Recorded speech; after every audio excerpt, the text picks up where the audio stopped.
Elden Path of the Forgotten is a Souls-like pixel art game from Dylan Walker of One Rat Games that is difficult, punishing, and basically tells you nothing right from the get-go. And so to help you get started in this immersive world, I've got 7 tips and tricks that Elden Path of the Forgotten doesn't tell you. And just a quick note, I created this video on the Switch version of the game, so when I mention different things about, specific buttons and things like that, it's going to all be Switch related. That being said, it all translates over to no matter what platform you're on, it might just be a slightly different button. First off, this one might seem relatively obvious, but I know it initially took me an embarrassing amount of time to discover it. The D-pad can be used to cycle through items and your weapons. Up and down the D-pad will change your weapon should you want to wield an axe instead of a sword, for instance, and left and right on the D-pad will change your equipped item, and then you can use X to use that item. This is especially important since unlike Souls games, there are no flask-type items, so you'll be relying on different items that you find out in the world to replenish your health and survive. Next up, speaking of health replenishing items and items in general, you can find them scattered in all different corners of the world and from defeating enemies as well, but you might not have known that if you swipe your sword at trees and plants, you can actually produce these items as well. For instance, whenever you see an apple tree with a red hanging fruit, make sure to give it a whack with your sword to acquire the apple. And likewise, these plants on the ground are not just mere decoration, even though they kind of look like it, and if you swipe them with your sword, you'll also get an item from them. Number 3, you know that white bird that seems to follow you everywhere mysteriously? Well, yeah, it's definitely a weird and unexplained companion in the game, but it's not just there for decoration. The bird will also guide you towards items if you pay attention. When you see the bird come down and begin circling over areas of the map, it's time to investigate, and usually that means it will be guiding you towards an item of some kind.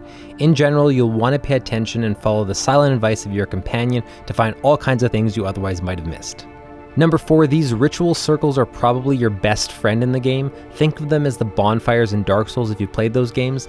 Discovering one is essentially like finding a save point, and upon death you'll now start from this new ritual circle. You'll find that the game is punishing and you'll be dying a lot, so your ultimate goal is to be finding the next ritual circle so that when you die, you're able to pick up closer to your next destination than last time. It's the roguelike quality of this game, and it's insanely important. If you find one, you'll want to activate it as soon as possible, and if you die before you can, that should be your next goal, is getting back there and activating it. Likewise, it's also a really good indication that you're heading in the right direction, and that's a blessing since there's no mini-map, and the world can often feel like a maze that disorients you with no sense of direction. Number 5, these pink circles on the ground. They may look menacing or like some obvious trap, but they actually fully restore your health. If you see one, you'll want to make sure you're in a state where it makes sense to use it though. Only taking one hit, maybe hold off on walking over it. But remember where it is, because if you run into trouble on the next screen, for instance, you can come back to it and get a free boost in health without having to waste your valuable items. Number 6 will be more obvious to those who have played Souls games before, but remember to roll. Rolling is crucial to your success in Elden Path of the Forgotten. If you simply try to run up to enemies, you're gonna have a bad time. Watch the enemy movements and attacks and time your rolls to not only dodge the attacks, but to put yourself in a better position to counterattack. Many enemies will have attacks that require you to roll to avoid them, but where you'll also have a brief amount of time to get within range and fire off your own attack. Rolling away from these attacks into the proper direction of your enemy is key to feeling more confident and having better results. And finally, number 7 is simply bide your time. Another way to say it would just be patient.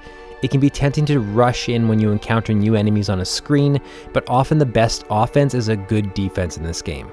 It's usually better to let the enemies come to you and then respond, or to wait until they've finished an attack and then roll in to get a few attacks off. There are several enemies that basically punish you for rushing up to them, whether because they're throwing projectiles or summoning spikes from the ground continuously. However, biding your time eventually gives you an opening to roll in, get an attack off, even if it's just a single one, roll out, and then start the entire process again. Patience is absolutely key in this game.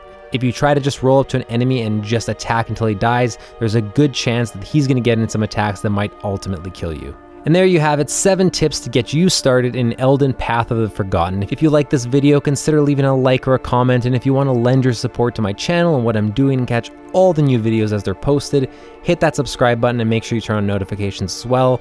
Thanks so much for watching, good luck in the world of Elden Path of the Forgotten, and I will see you next time.